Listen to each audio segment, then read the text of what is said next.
Okay guys, आज हम शुरू करेंगे एंटो 311 का टॉपिक ग्रास होपर, या जिसे साधारण भाषा में टिड्डा कहते हैं। किस किस टॉपिक के अंडर इसको हम डिस्कस करेंगे। नंबर 1 हमारे पास है इसका क्लासिफिकेशन, जैसे हमने बाकी इंसेक्ट्स में किया है कि बाकी इंसेक्ट्स में हम क्या करते हैं कि उसका क्लासिफिकेशन और स्पीशीज़, फिर उसका हम डिस्ट्रीब्यूशन देखते हैं कि वो किस प्रकार से इंडिया में या वर्ल्ड वाइड डिस्ट्रीब्यूटेड रहता है। नेक्स्ट हम बात करते हैं उसके होस्ट प्लांट के कि किस किस प्लांट्स के ऊपर ये जो है अटैक करता है या अपने लाइफ साइकिल के जो स्टेजेस हैं उसको पूरा करता है। और नेक्स्ट इसकी लाइफ साइकिल की बात करेंगे कि इसमें कितनी स्टेजेस हैं या किस प्रकार से इसका प्रॉपर डेवलपमेंट होता है। नेक्स्ट बात करते हैं हम इसके कंट्रोल की कि यदि क्रॉप्स में किसी प्रकार से इसका प्रकोप हो जाता है तो हम किस किस उपायों से या किस किस दवाओं के प्रभाव से इसके प्रकोप को कम कर सकते हैं। क्लासिफिकेशन की जब हम बात करते हैं तो फर्स्ट हमारे पास आता है फाइलम। ये पहले से ही डिस्कस किया जा चुका है कि जो इंसेक्ट्स हैं वो कौन से फाइलम के अंतर्गत आते हैं, ऑर्थ्रोपोडा के करेक्टर भी आपको जो स्पेसिफिक करेक्टर है वो भी डिस्क्रिप्शन दिया जा चुका है या बताया जा चुका है कि ऑर्थ्रोपोडा के जो करेक्टर है या जो लक्षण है जिनके बेसिस पे हम एनिमल्स को ऑर्थ्रोपोडा फाइलम में रखते हैं वो कैसे होते हैं। नेक्स्ट जो इसकी क्लास है, जिस क्लास जो इंसेक्ट है वो कौन सी क्लास के अंतर्गत आते हैं या कौन सी क्लास में रखा जाता है उसको इंसेक्टा में। ऑर्डर की जब बात करते हैं तो हमारे पास ग्रास होपर का जो उत्तर है वो किसके कौन सा आता है, ऑर्थ्रोप्टेरा। फैमिली एक्रोडिडी। जीनस और स्पीशीज़ आपको पता है कि जीनस और स्पीशीज़ है जो चेंज हो सकते हैं। किस प्रकार चेंज हो सकते हैं कि जो ये जीनस है और जो स्पीशीज़ है ये चेंज हो सकते हैं कि जो जीनस है इसकी डिफरेंट स्पीशीज़ भी रखी जा सकती हैं या हो सकती हैं, और इसका जो जीनस है वो भी कोई और जीनस हो सकता है। स्पीशीज़ की जब बात करें तो बहुत अलग अलग जो स्पीशीज़ हैं जो क्रॉप्स को नुकसान पहुंचाती है। जैसे फर्स्ट हमारे पास है खरीफ ग्रास होपर। खरीफ ग्रास होपर में क्या है हमारे पास ये 3 स्पीशीज़ आती हैं जो कि खरीफ ग्रास होपर के नाम से ही क्लियर है कि जो खरीफ की फसलें हैं उनको ये ग्रास होपर की स्पीशीज़ नुकसान पहुंचाती हैं। सेकंड हम बात करते हैं सरफेस ग्रास होपर की, तो एक स्पीशीज़ क्रोटोगायरस स्पीशीज़ जो कि किसकी है, सरफेस ग्रास होपर कहते हैं जिस। नेक्स्ट अलग अलग जो स्पीशीज़ हैं, शॉर्ट हॉर्न ग्रास होपर ये 2 species, small rice grasshopper, sugar cane grasshopper, tobacco grasshopper. तो इनके नाम से क्लियर है कि कौन कौन सी फसलों को ये नुकसान पहुंचाते हैं। राइस ग्रास होपर राइस की फसलों को नुकसान पहुंचाते हैं। शुगर केन, टोबैको, डिफरेंट जो ये स्पीशीज़ है ये डिफरेंट फसलों को अटैक करते हैं या नुकसान पहुंचाते हैं। होस्ट प्लांट की बात करते हैं तो पहले ही बता चुका है ये क्या है, पॉलीफेगस। और पॉलीफेगस पेस्ट कौन से होते हैं जो कुछ बहुत से प्लांट्स को नुकसान पहुंचाते हैं। एक होस्ट नहीं होता है, बहुत सारे प्लांट्स को नुकसान पहुंचाते हैं। तो बहुत सारे प्लांट्स को खाते हैं या नुकसान पहुंचाते हैं। जैसे क्या है ये हमारे पास ग्रास होपर खरीफ क्रॉप्स को नुकसान पहुंचाता है, धान, ज्वार, बाजरा, मक्का, गन्ना, रागी आदि या गेहूं कुल के जो प्लांट्स हैं उनको ये ग्रास होपर नुकसान पहुंचाता है।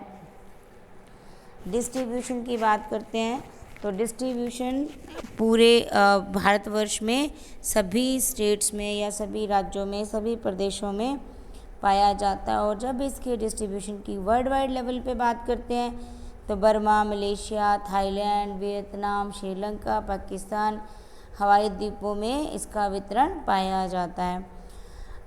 डैमेज कैसे करते हैं हम इसकी लाइफ साइकिल में पढ़ेंगे कि इसकी 3 स्टेजेस होती हैं। तो इसकी जो स्टेजेस होती हैं एग के बाद बनने वाली, एक है हमारे पास निम्फ और सेकंड हमारे पास इसका एडल्ट।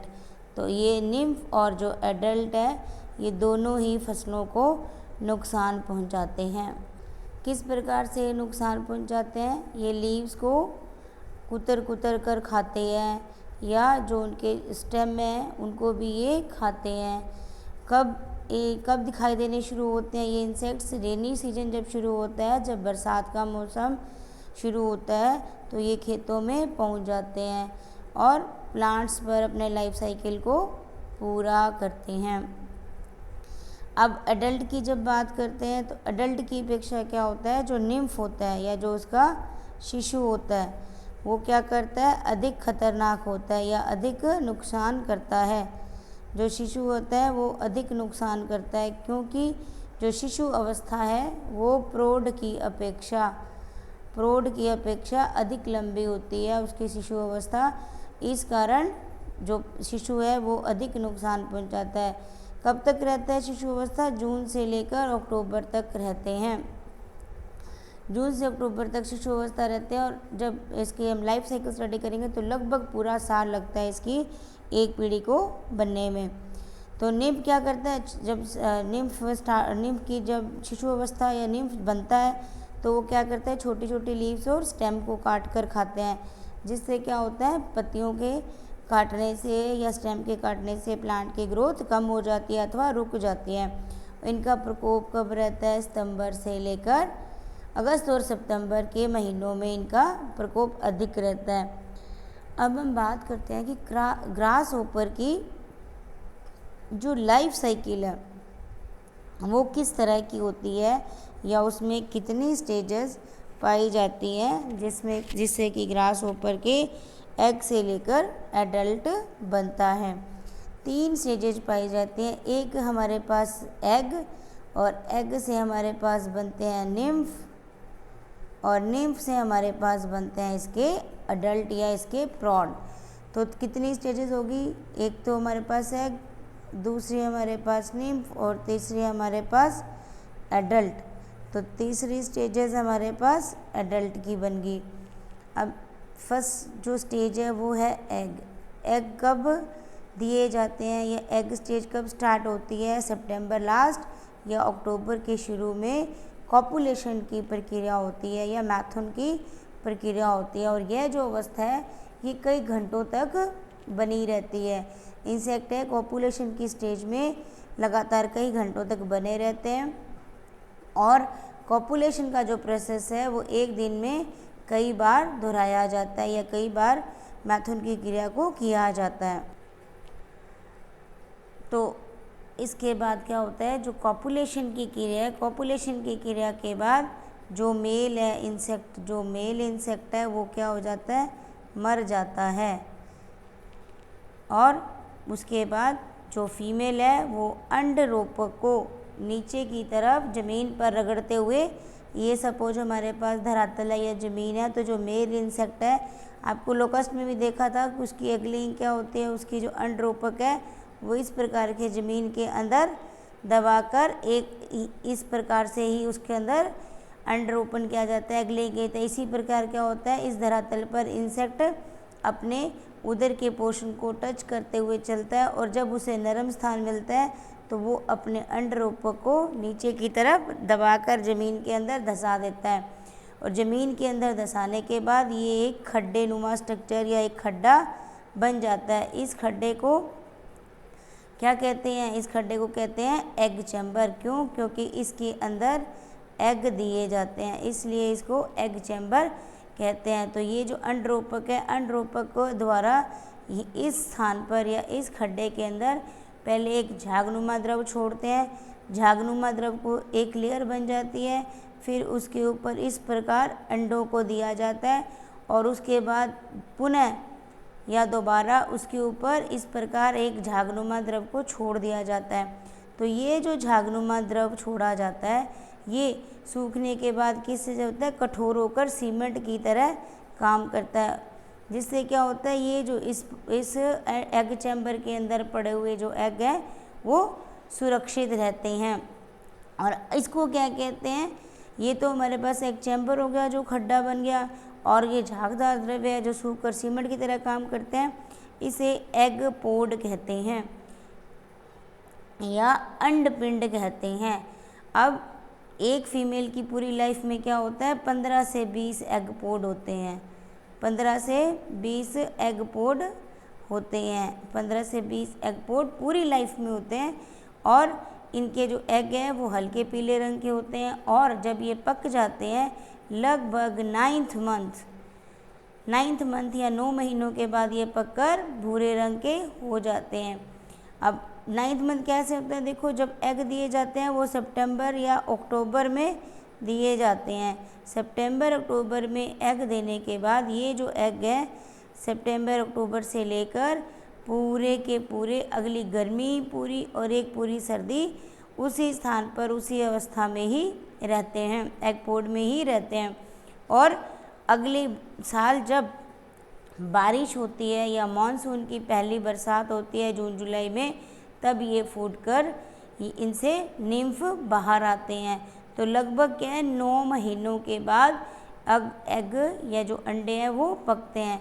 तो एक ये क्वेश्चन भी क्लियर हो गया कि एग के पकने का समय कितना है, 9 मंथ। और 1 सितंबर से शुरू होकर जो जनरेशन है वो अगले साल तक ही। नेक्स्ट जो स्टेज है, सेकंड स्टेज है, वो हमारे पास है शिशु या निम्फ। अब अंडे जब 9 महीने के बाद फूटते हैं तो उसमें से हल्के पीले रंग का क्या निकलता है, शिशु। अब ये शिशु क्या करता है कि ये इस शिशु की जो कंडीशंस है वो ऐसी होती है कि ये पंखविहीन होते हैं, परंतु फुदक कर एक स्थान से दूसरे स्थान तक चले जाते हैं। उड़ते नहीं है, फुदक कर या जिसको कहते हैं जंप कर कर दूसरी जगह चले जाते हैं। और इनमें काटने और चबाने के मुखांग उपस्थित होते हैं। 10 से 15 दिन के अंदर ये कितनी बार निर्मोचन या मेटामॉर्फोसिस की क्रिया को दोहराता है, 5 से 6 बार निर्मोचन या मेटामॉर्फोसिस की क्रिया को दोहराया जाता है। और जो शिशु काल है, अब पहले बताया गया कि शिशु जो है वो अधिक अटैक करते हैं या अधिक हानिकारक होते हैं, क्योंकि शिशु अवस्था क्या होती है, वो प्रौढ़ अवस्था से लंबी होती है। शिशु अवस्था मेल और फीमेल में अलग अलग होती है, लंबी अवस्था होती है, इस कारण इसके जो निम्फ है या शिशु है वो अधिक हानिकारक होते हैं। मेल में क्या होती है, ये 70 डेज़ की, और फीमेल में ये 80 डेज़ की होती है। तो फीमेल और मेल में भी क्या है, ये अलग अलग डेज़ की अवस्था पाई जाती है। एक ही इंसेक्ट के मेल और फीमेल में 2 अलग अलग स्टेज होती हैं किसकी, शिशु अवस्था की। 70 और 80 दिन के बाद मेल और फीमेल के एडल्ट्स बनते हैं। एडल्ट्स कौन से होते हैं, जो इसकी लास्ट स्टेज है लाइफ साइकिल की, या इसके वयस्क या इसके प्रौढ़ पीले रंग के होते हैं, जो कब दिखाई देते हैं, हमें सितंबर में दिखाई देते हैं। देखो लगभग 1 साल पूरा हो गया। पहले सितंबर अक्टूबर में क्या हुआ, हमारे पास सितंबर अक्टूबर में एग लेइंग हुई। अब एग लेइंग से लेकर हमें इसके एडल्ट कब दिखाई दिए, अगले सितंबर में। तो कितना हो गया हमारे पास, लगभग 1 ईयर के बाद हमें एक जनरेशन की प्राप्ति होती है, या एक जनरेशन जो बनती है वो 1 साल के बाद बनती है। और कॉपुलेशन के बाद मेल कब मर जाता है, कॉपुलेशन की क्रिया के बाद। कॉपुलेशन की क्रिया के बाद मेल की डेथ हो जाती है, और इसमें किसकी डेथ होती है, मेल की। और फीमेल की कब डेथ होती है, जब एग लेइंग हो जाती है। तो एग लेइंग के बाद फीमेल की भी डेथ हो जाती है। दोनों इंसेक्ट्स की फिर से रिपीट करते हैं कि कब डेथ होती है। एक मेल कब डेथ हो जाती है, जब पॉपुलेशन की क्रिया हो जाती है, और फीमेल की कब डेथ हो जाती है, जब एग लेइंग हो जाती है, मीन्स अंडे एग पोड में दे दिए जाते हैं, तो फीमेल की डेथ हो जाती है। और इस प्रकार क्या होता है, लगभग नवंबर तक, सितंबर में एडल्ट बने, कॉपुलेशन की क्रिया हुई, मेल की डेथ होगी, एग लेइंग की क्रिया हुई और फीमेल की डेथ होगी। तो नवंबर के शुरू तक क्या होता है, सारे के सारे जो इंसेक्ट हैं वो क्या हो जाता है, मर जाते हैं। सारे जो इंसेक्ट हैं वो नवंबर तक मर जाते हैं, और 1 साल में एक ही पीढ़ी मिलती है। सितंबर में एग लेइंग हुई और नेक्स्ट सितंबर में हमें क्या एडल्ट देखने को मिलते हैं। तो एक साल में कितनी पीढ़ियाँ बनती हैं इसकी, एक साल में एक ही पीढ़ी बनती है। तो इस प्रकार जनरेशन क्या हुई, एग से क्या हुआ 9 मंथ के बाद क्या बना निम्फ, और निम्फ से 70 से 80 दिनों के बाद एडल्ट, और एडल्ट के 7-8 डेज बाद क्या हुआ, फिर से एग की फॉर्मेशन हुई या एग लेइंग फीमेल के द्वारा एग लेइंग की गई। तो इस प्रकार ये पूरी एक लाइफ साइकिल कंप्लीट होता है। मेटामॉर्फोसिस कैसा पाया जाता है, इनकम्प्लीट मेटामॉर्फोसिस पाया जाता है, और 1 जनरेशन इन ए ईयर, एक साल में एक जनरेशन बनती है। कंट्रोल की बात करें तो जब इसका प्रकोप हो जाता है या इसके प्रकोप से बचने के लिए हम किस प्रकार के उपाय अपनाते हैं या किस प्रकार से हम प्रिकॉशंस रखते हैं जिससे कि फसलों पर इनका अटैक कम हो, या अगर प्रकोप है तो उस प्रकोप का प्रभाव कम हो जाए। फर्स्ट है कि जब फसल कट जाती है तो फसल काटने के बाद खेतों की अच्छी प्रकार से जुताई कर देनी चाहिए, जिससे क्या वहाँ पर जो एग पोड होते हैं उनको नष्ट कर देना चाहिए। और अगर आक्रमण हो जाता है तो उस आक्रमण के शुरू होते ही हस्त जाल से पकड़कर उन इंसेक्ट्स को नष्ट करना चाहिए। नेक्स्ट हम बात करते हैं कि जब मॉनसून की पहली बरसात होती है तो लाइट ट्रैप लगाना चाहिए। लाइट ट्रैप से इन इंसेक्ट को आकर्षित कर पकड़ लेना चाहिए या नष्ट करना चाहिए।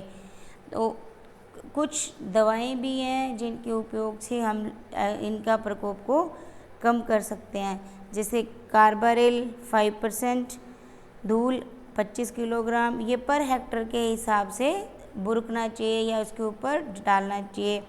Methyl parathion, fenitrothion, malathion etcetera.